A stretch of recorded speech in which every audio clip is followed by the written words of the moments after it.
Welcome to need academy.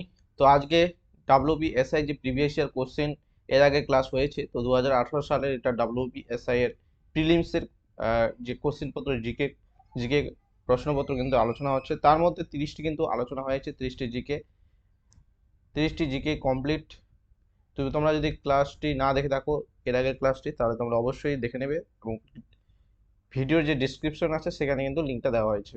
এবার আজকে কিন্তু 20টি কোশ্চেন আলোচনা করা হবে, ঠিক আছে?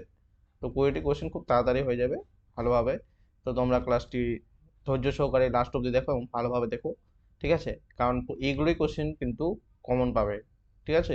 ঘুরে ঘুরে কিন্তু এগুলোই কোশ্চেনে আসে। প্রিভিয়াস ইয়ার কোশ্চেন সলভ করা হচ্ছে একটাই উদ্দেশ্য, যে আমরা যেন কমন পাই, তাই না?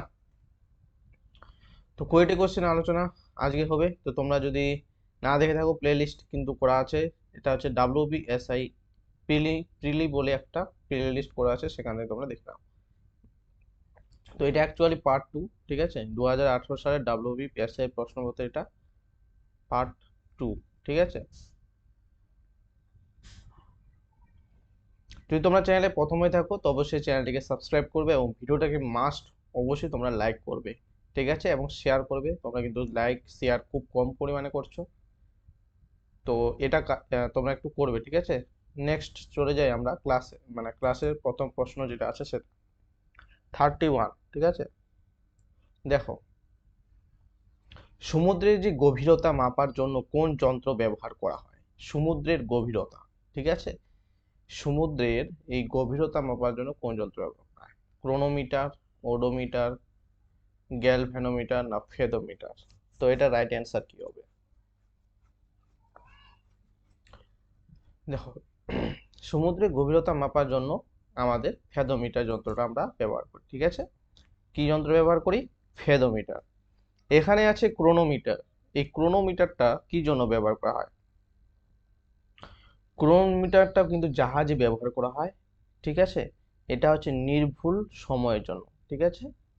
একটি এই ক্রোনোমিটার যন্ত্রটি একটি নির্ভুল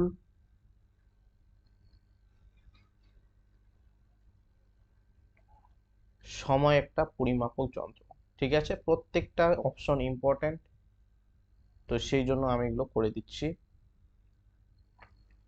একটি নির্ভুল সময় পরিমাপক যন্ত্র। এছাড়াও এই যন্ত্রটির মাধ্যমে আমরা যে সমুদ্র যাত্রার দ্রাঘিমাংশ আমরা নির্ণয় করতে পারি। নাবিকেরা এগুলো এই যন্ত্রটি ব্যবহার করে, ঠিক আছে? সমুদ্র যাত্রার দ্রাঘিমাংশ, ঠিক আছে,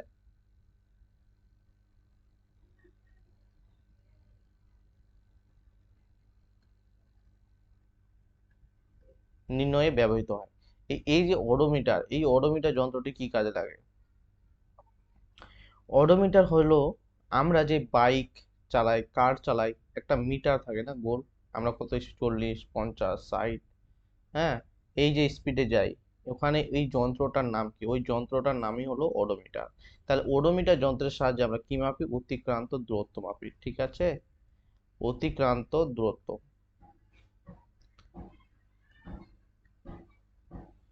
গ্যালভানোমিটার দিয়ে আমরা কি মাপি? গ্যালভানোমিটার দিয়ে আমরা কি মাপি? এই এই যন্ত্রটির মাধ্যমে আমরা তড়িৎ প্রবাহের দিক মাপি।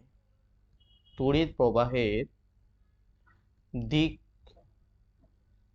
পরিমাপের জন্য বা দিক নির্ণয়ের জন্য আমরা গ্যালভানোমিটার যন্ত্রটি ব্যবহার করি। ওকে, এবার নেক্সট কোশ্চেনে আমরা চলে যাব। আচ্ছা, মানুষের 32 নম্বর কোশ্চেন, মানুষের খুলি ড্যাশ সংখ্যক হাড় দিয়ে তৈরি? তাহলে মানুষের খুলি কত সংখ্যক হাড় দিয়ে তৈরি? 26, 14, 22 না 15? তো এটা রাইট অ্যান্সার হবে 22, ঠিক আছে, 22।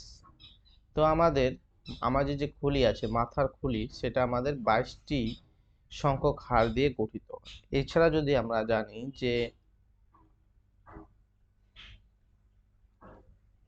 মানব দেহের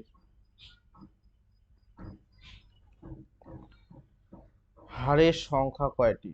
মানব দেহের হাড়ের সংখ্যা কয়টি?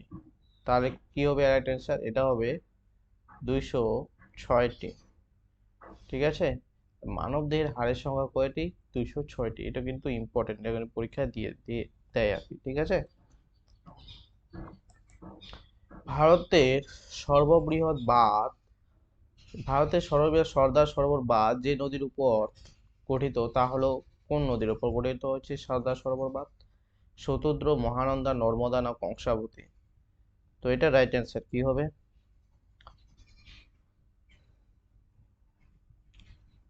ভারতের সর্ববৃহৎ বাঁধ সর্দার সরোবর বাঁধ, তাহলে এটা রাইট অ্যান্সার হবে সি, নর্মদা নদীর উপর গঠিত হয়েছে। নর্মদা নদীর উপর কিন্তু এটা গঠিত হয়েছে। এবং সর্দার সরোবর বাঁধ অ্যাকচুয়ালি কোন রাজ্যে অবস্থিত? আই থিঙ্ক এটা কি, এটা গুজরাট রাজ্যে অবস্থিত। সর্দার সরোবর বাঁধ গুজরাট রাজ্যে অবস্থিত। এবং নর্মদা নদী যদি বলো, নর্মদা নদীর উৎপত্তি কোথায়? ভেরি ভেরি ইম্পর্টেন্ট এই নর্মদা নদীটা, ঠিক আছে। নর্মদা নদীর উৎপত্তি হলো মধ্যপ্রদেশের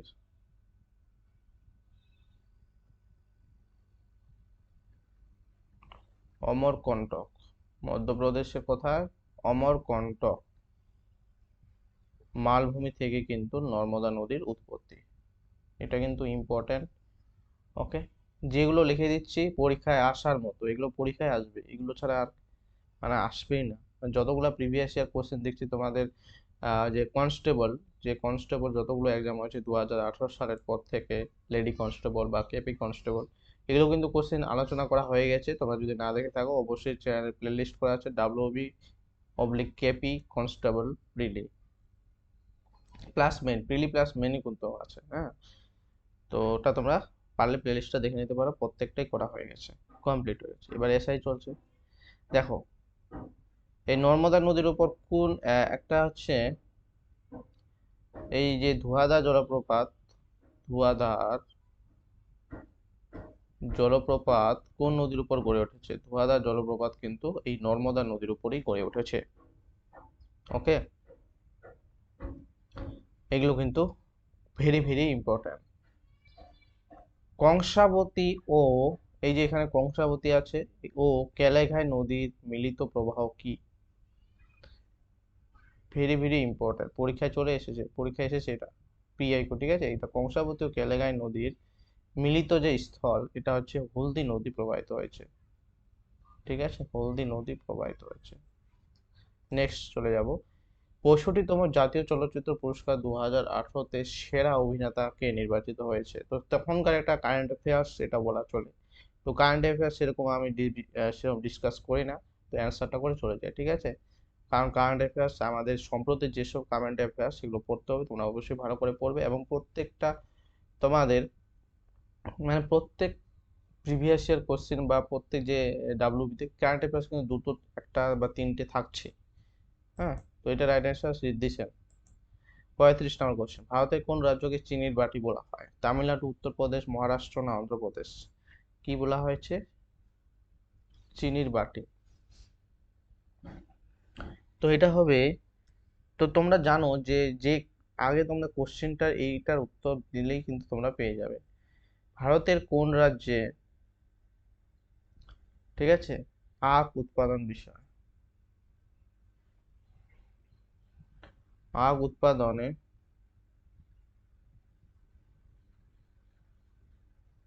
প্রথম কোন রাজ্য?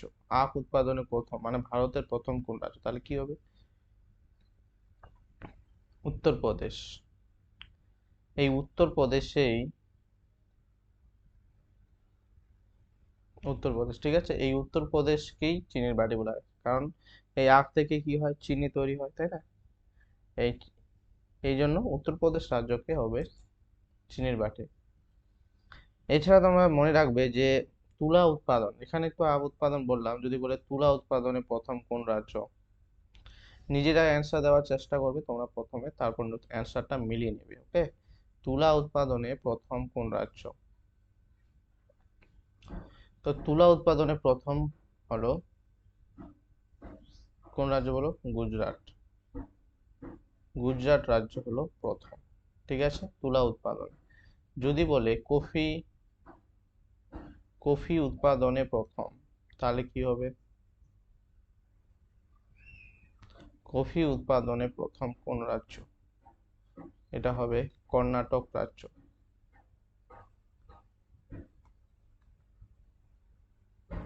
ওকে, আর একটা ইম্পর্টেন্ট কোশ্চেন যেটা পরীক্ষায় আসে সেটাও তোমাদের লিখে দিই। আর একটা কি আছে, চা উৎপাদনে প্রথম।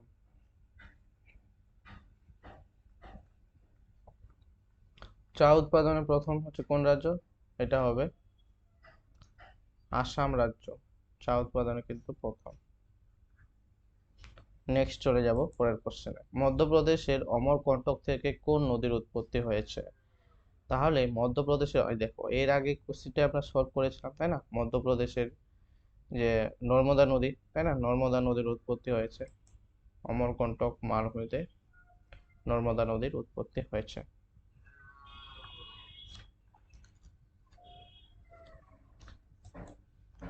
37 নম্বর কোশ্চেন অ্যান্সার করো। ভারতের কোন রাজ্য জম্মু ও কাশ্মীরের পরে দ্বিতীয় রাজ্যরূপে কেন্দ্রের অনুমতি সাপেক্ষে রাজ্যের নিজস্ব পতাকা চালু করতে চলেছে? A Uttar Pradesh, B Karnataka, C Paschimbanga, D Bihar. তো এটা রাইট অ্যান্সার কি হবে? ভারতের কোন রাজ্য জম্মু ও কাশ্মীরের পরে দ্বিতীয় রাজ্যরূপে? তো এটা রাইট অ্যান্সার কি হবে? এটা রাইট অ্যান্সার কি হবে?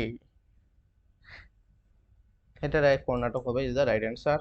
ঠিক আছে, আমরা জানি কর্ণাটক, একটু আগে পড়লাম যে কর্ণাটকে হচ্ছে কফি উৎপাদনে প্রথম। ঠিক আছে, এছাড়া তোমরা বলো তো, এখানে 2011 সালের সেন্সাস অনুযায়ী উত্তরপ্রদেশ হলো জনসংখ্যার দিক থেকে প্রথম। জনসংখ্যা দিক থেকে প্রথম হলো উত্তরপ্রদেশ রাজ্য, তাই না? বিহার হলো জনঘনত্বের দিক থেকে। এটা কিন্তু ইম্পর্টেন্ট।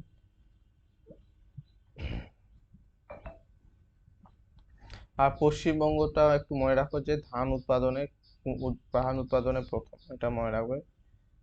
যেহেতু আমরা চা, কফি এগুলো পড়লাম, তো এখানে ধান উৎপাদনে কিন্তু প্রথম আমাদের পশ্চিমবঙ্গ রাজ্য। নেক্সট 38 নম্বর কোশ্চেন।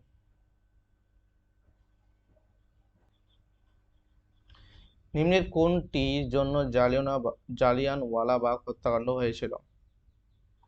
জননিরাপত্তা আইন, রাওলাট অ্যাক্ট, অস্ত্র আইন, না ভার্নাকুলার প্রেস অ্যাক্ট? তার নিম্নের কোনটির জন্য জালিয়ানওয়ালাবাগ হত্যাকাণ্ড হয়েছিল? তো এটা রাইট অ্যান্সার কি হবে?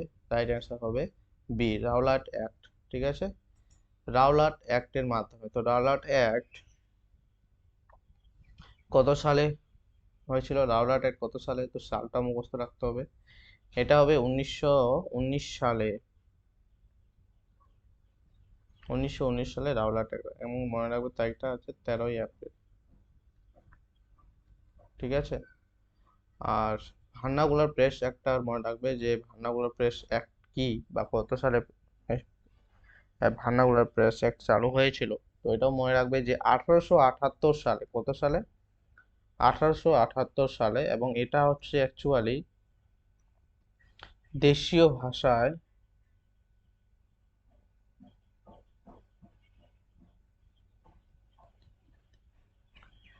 দেশীয় ভাষায় সংবাদপত্র আইন। ঠিক আছে, এটা কি দেশীয় ভাষায় সংবাদপত্র আইন। ভেরি ভেরি এটা ইম্পর্ট্যান্ট। ঠিক আছে, নেক্সট চলে যাব। ভাবা কবচ কি? মাদুলির নাম, জ্যাকেটের নাম, বুলেটের নাম, না অস্ত্রের নাম? ভাবা কবচ। তো এটা অ্যাকচুয়ালি আমাদের জ্যাকেটের নাম। ঠিক আছে, এটা হচ্ছে আমাদের ডিফেন্সে যারা আর্মি, বিএসএফ, তাদেরকে এটা দেওয়া হয়। ঠিক আছে, তো এটা রাইট অ্যান্সার কি হচ্ছে? জ্যাকেট। জ্যাকেটের নাম হলো ভাবা কবচ।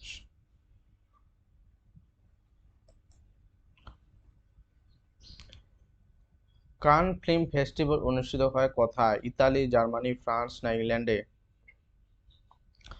কান ফিল্ম ফেস্টিভ্যাল অনুষ্ঠিত হয় কোথায়? তো এটা রাইট অ্যান্সার ফ্রান্স। দেখো এখন ইন্টারন্যাশনাল বা বিভিন্ন আদার কান্ট্রি থেকেও কিন্তু এসআই যেহেতু লেভেল, বুঝতেই পারছো, আমি এর আগের দিনও বলেছিলাম যে এসআই লেভেলের একটু ইন্টারন্যাশনাল নিউজগুলো কিন্তু কভার করতে হবে, কারেন্ট অ্যাফেয়ার্সগুলো, ঠিক আছে? তো কান ফিল্ম ফেস্টিভ্যাল অনুষ্ঠিত হয় ফ্রান্সে। ভারতবর্ষের মাঝখান দিয়ে যে অক্ষাংশ গেছে তা হলো নিরক্ষরেখা, মকরক্রান্তি রেখা, কর্কক্রান্তি রেখা না সমমেরু বৃত্ত, ঠিক আছে? তো প্রত্যেকটা কিন্তু মুখস্থ রাখবে ভালোভাবে। এই যে যদি আমরা পৃথিবীকে গোল ভাবে আর্ট করি, আমাদের মিডিলে গেছে নিরক্ষরেখা, তাই না? নিরক্ষরেখার মান কত সবাই জানো, কত ডিগ্রি? 0 ডিগ্রি। এরপর গেছে কর্কক্রান্তি রেখা, ঠিক আছে? এরপর গেছে কর্কক্রান্তি রেখা, আর এখানে নিচে গেছে মকরক্রান্তি রেখা। তারপরে গেছে সুমেরু বৃত্ত। আমরা যে মানে আরো এগুলা তো আরো আছে যেগুলো মানে ইম্পর্টেন্ট, হাইলাইটেড, সেগুলো আমরা বলেছি। এটা হলো কি? এটা হলো সুমেরু বৃত্ত রেখা, ঠিক আছে? এটা হচ্ছে সুমেরু বৃত্ত রেখা। আর এটা হচ্ছে কর্কক্রান্তি রেখা। আর এটা হলো মকর। আর সুমেরু, এটা হচ্ছে কুমেরু, ঠিক আছে? এটা কি? কুমেরু, কুমেরু বৃত্ত রেখা। আর এখানে 90 ডিগ্রি, এর মান হচ্ছে 90 ডিগ্রি, এটা হচ্ছে কুমেরু। আর উপরে হলো, এটা হলো সুমেরু, ঠিক আছে? সুমেরু। তো এখানে হচ্ছে এখানে কত? 23.5 ডিগ্রি নর্থ, ঠিক আছে? আর এটা হচ্ছে 66.5 ডিগ্রি নর্থ। উপরে গেলে কি হয়? উপরে গেলে নর্থ হয় 0 ডিগ্রি, আর নিচে গেলে কি হয়? সাউথ হয়, ঠিক আছে? তো এটা আবার সেম, এটা কি হবে? 23.5 ডিগ্রি কি হবে? নর্থ হবে। আর এটাও কি হবে? 66.5 ডিগ্রি, এটা সাউথ হবে, ঠিক আছে? নর্থ কেন বললাম? সাউথ, ঠিক আছে? তো আমাদের চাইছে আমাদের মনে রাখতে হবে যে ভারতবর্ষের মাঝখান দিয়ে যে অক্ষাংশ গেছে তা হলো কর্কটক্রান্তি রেখা, এবং এর মান হলো 23.5 ডিগ্রি নর্থ। এটা কিন্তু পরীক্ষায় এসেছে, এই জন্য এই ছবিটা আঁকালাম, এমনি এমনি আঁকাইনি। এটা মুখস্থ করে রাখলে তোমাদেরই, এই ছকটা যদি মুখস্থ মানে দেখে রাখো, খাতায় পারলে এটা এগুলা লিখে রাখো, ঠিক আছে? ইম্পর্টেন্ট, ঠিক আছে? 23.5 ডিগ্রি নর্থ হলো কর্কটক্রান্তি রেখা। এবং এই এই যে, তাহলে আমাদের ভারতের কয়টি রাজ্যের মধ্যে দিয়ে গেছে? ভারতের আমাদের 8টি রাজ্যের মধ্য দিয়ে এই কর্কটক্রান্তি রেখা গেছে। কয়টি রাজ্য? 8টি রাজ্য। সেগুলো কি কি? সেগুলো আমরা যদি বলছি, গুজরাট, ঠিক আছে? সংক্ষেপে বলছি, গুজরাট আমাদের, গুজরাটের পর রাজস্থান, রাজস্থানের পর মধ্যপ্রদেশ, তারপর হবে ছত্তিশগড়, ঠিক আছে? ছত্তিশগড়, তারপর হচ্ছে ঝাড়খণ্ড, তারপর হবে পশ্চিমবঙ্গ আমাদের, তারপর হবে ত্রিপুরা, তারপর মিজোরাম। এই 8টি রাজ্যের মধ্য দিয়ে কিন্তু গেছে। এইটা কিন্তু মুখস্থ রাখতে হবে, এটা কিন্তু ভেরি ভেরি ইম্পর্ট্যান্ট। একদম মনে বলে রাখো যে এটা আমাদেরকে মুখস্থ করতেই হবে। এইভাবে মুখস্থ করো, তাহলে কিন্তু পরীক্ষা এইটা থেকে কতবার এসেছে বলে না, মানে এই আপকামিং এক্সামও কিন্তু আসবে। 42 কোশ্চেন, নিম্নের ধ্রুপদী নৃত্যগুলির সাথে ভারতের রাজ্যগুলির সম্পর্ক স্থাপন করুন। এখানে তোমাদের এর আগের যে মানে পার্ট ওয়ানে এরকম আর একটা ছিল কোশ্চেন, মানে এই WPSI এ 2018 এরকম দুটো কোশ্চেন আসে। যেহেতু একটা কোশ্চেনের নাম্বার হচ্ছে 2 নাম্বার, তো এরকম তো ডিসক্রিপটিভ আকারে দিবেই। তো আমাদের একটা যদি মিলাতে পারি, মোটামুটি দুটো মিলাতে হয়, তাহলে কিন্তু হয়ে যায়। প্রথমে আমরা একটা মিলাবো, ঠিক আছে? সাত্রিয়া, এই নৃত্যটি কোথায়, কোন রাজ্যে? এটা আসাম। দেখো সাত্রিয়া আসাম কোথায় আছে? একের সাথে 4। প্রথমে দেখো একের সাথে 4 আছে, এটা দেখি একের 1 আছে, একের 2 আছে, একের 1 আছে। এখানে যদি একের 4 হতো, এখানে যদি একের 4 হতো, তাহলে কিন্তু আমরা পরের অপশনগুলো দেখতাম। কিন্তু যেহেতু একের এখানে 4 আছে, বাকিগুলো তো নেই, আর এটাই আমরা জানি যেটা 100% হচ্ছে সাত্রিয়া আসামে থাকে, তাহলে আমরা এর বাকি কোশ্চেন গুলো না দেখবো না। বা এক কোশ্চেনে তোমরা মিলাতে পারো, ঠিক আছে? যেমন মোহিনীঅট্টম, বিয়েতু, কেরালা, ঠিক আছে? ভারতনাট্যম কি হবে? তামিলনাড়ু, ঠিক আছে? এটা যে না আই হয় 1 নাম্বার হবে, ঠিক আছে? যে মতন হয়ে গেছে। এটা হচ্ছে রাইট অ্যান্সার। আর কি ফিল আপ ওগুলো। 43, নিচের কোন কোম্পানি ভারতের প্রথম $100 বিলিয়ন আইটি কোম্পানি হয়েছে? উইপ্রো, টিসিএস, ইনফোসিস না কগনিজেন্ট? তো এটা হবে টিসিএস। ঠিক আছে, টিসিএস। পোলিও টিকা কে আবিষ্কার করেন? Conrad juice, Jonas Salk, Luis পাস্তুর না এলি হুইটনি?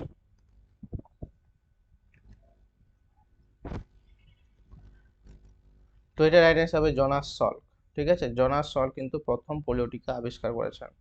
এবং বিশ্ব পোলিও দিবস কবে পালিত হয় এটা মুখস্থ করে রাখবে। বিশ্ব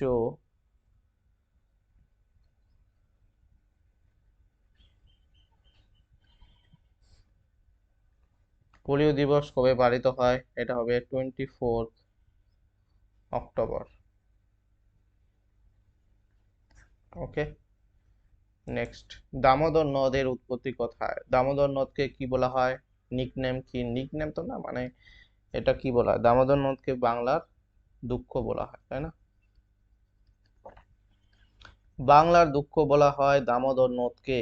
তো এখন তোমাদের হোমওয়ার্ক এটা দেব যে তোমরা কমেন্ট করলে করো, তোমরা তো কমেন্ট করছো না। এর আগে যারা, মানে এর আগে যে ওখানে হোমওয়ার্ক দিয়েছিলাম, একটাও কমেন্ট পাইনি হোমওয়ার্কে। খুব ভালো, দরকার নেই, আমার ক্লাস প্রোভাইড করছি, আমি করছি ফ্রিতে। হ্যাঁ, করছি। এটা তোমরা করবে, যদি করার ইচ্ছা থাকলে করবে। তোমাদের তো আবার বিশাল ব্যাপার। বিহারে দুঃখ কোন নদীকে বলা হয়? পড়াশোনা করলে পড়াশোনা করার মতো করো, না হলে কেন কমেন্ট করলে কি হয়? একটা হোমওয়ার্ক দিচ্ছি, হোমওয়ার্ক কমেন্ট করে দাও। কমেন্ট করা যায় না নাকি? বিহারে দুঃখ নদী কোন নদীকে বলা হয়? এগুলো তো পেড কোর্সে বিক্রি হয়। তোমাদের যে এগুলো আমি প্রোভাইড করছি, পেড কোর্স খুলে রেখেছে অনেক চ্যানেল, বিক্রি হয় এগুলো। আমি তো তোমাদের তো ফ্রি কিনে দিচ্ছি। ঠিক আছে, বলা হয়। তো এটা কমেন্ট করলে তোমরা করো, ঠিক আছে? এটা কমেন্ট করবে। ওকে, বিহারে দুঃখ কোন নদীকে বলা হয়? তো দেখো, দামোদর নদের উৎপত্তি হয়েছে কোথায়? এটা রাইট অ্যান্সার হবে ছোটনাগপুর মালভূমি থেকে। ছোটনাগপুর মালভূমি থেকে দামোদর নদ গঠিত হয়েছে। যদি এখান থেকে একটা কোশ্চেন পরীক্ষা এসে যে ছোটনাগপুর মালভূমি কি শিলার দ্বারা গঠিত? গ্রানাইট ও নিস শিলা দ্বারা গঠিত। গ্রানাইট ও নিস শিলা দ্বারা গঠিত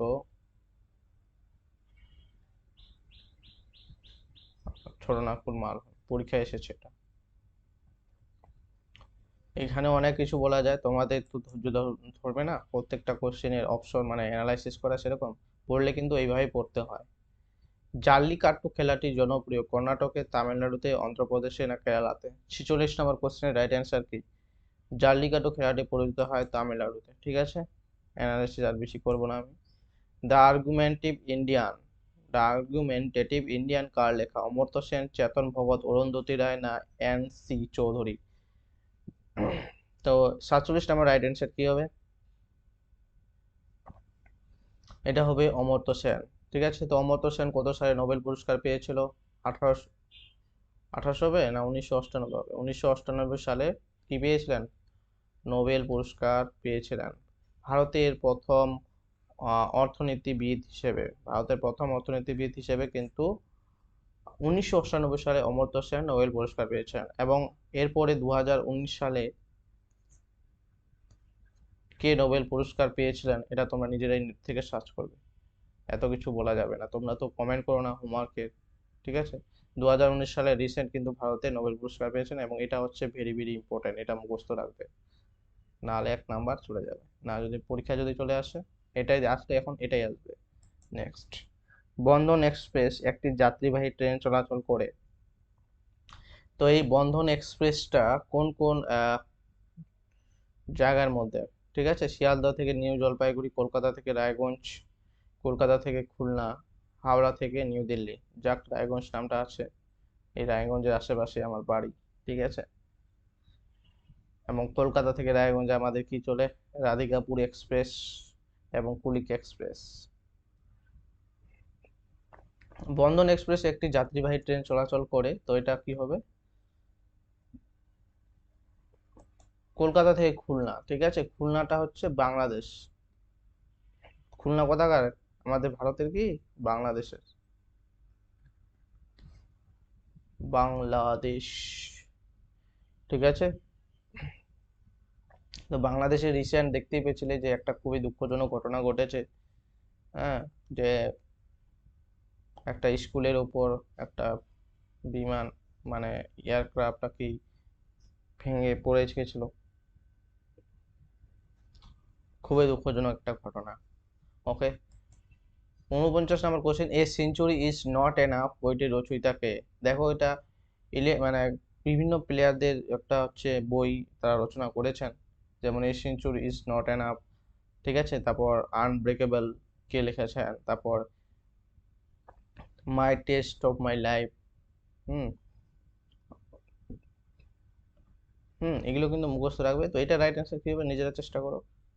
এটা হবে আমাদের দাদা সৌরভ গাঙ্গুলি, ঠিক আছে। A century is not enough.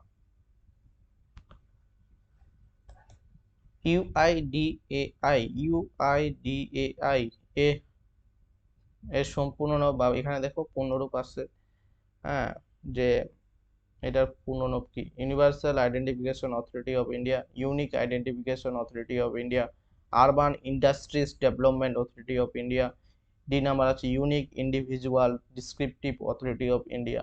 তো এটা রাইট অ্যান্সার কি হবে? এটা রাইট অ্যান্সার হবে unique identification authority of India, B is the right answer. এবং এই যে এই যে আমাদের আছে, এটা হচ্ছে আধার কার্ডের সাথে সম্পর্কিত, তাই না? তো এটা কোন আন্ডারে, কার আন্ডারে এটা অবস্থিত? এটা কিন্তু অবশ্যই মুখস্থ রাখবে, এটা পরীক্ষায় আসেনি কিন্তু ইম্পর্টেন্ট। এটা হচ্ছে আসলে অনেকেই পারবে না। The ministry, the ministry of electronics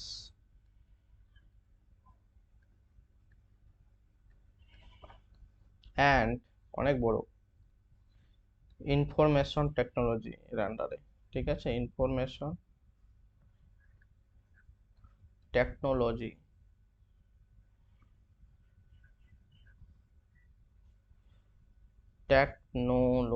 technology, ঠিক আছে। ওকে, এই আন্ডারে কিন্তু আমাদের ইউআইডিটা অবস্থিত। Cool.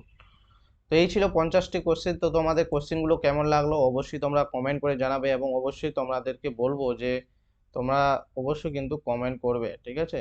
কমেন্ট কিন্তু অবশ্যই করবে, কিসের? হোমওয়ার্কের। অবশ্যই তোমরা যদি চ্যানেলে সাবস্ক্রাইব না করে থাকো, অবশ্যই তোমাদের কাছে বলবো যে অবশ্যই তোমরা সাবস্ক্রাইব করো। এরকম আরো ক্লাস আসতে থাকবে, তো অবশ্যই তোমরা সাবস্ক্রাইব করবে, লাইক করবে এবং শেয়ার করবে। তো আজকের মতো এটুকুই, পরে ক্লাসে আবার দেখা হবে তোমাদের সাথে। এরপরে নেক্সট যে এসআই প্রিলিমস থাকবে সেটা নিয়ে। তো ততক্ষণ তোমরা প্রিপারেশন ভালোভাবে চালিয়ে যাবে, যতক্ষণ না চাকরি পাচ্ছ ততক্ষণ তোমাদের পড়াশোনা জারি থাকবে। ওকে, তো আজকের মতো এটুকুই, পরের ক্লাসে আবার দেখা হবে। ততক্ষণ ভালো থাকবে, সুস্থ থাকবে। জয় হিন্দ, বন্দে মাতরম।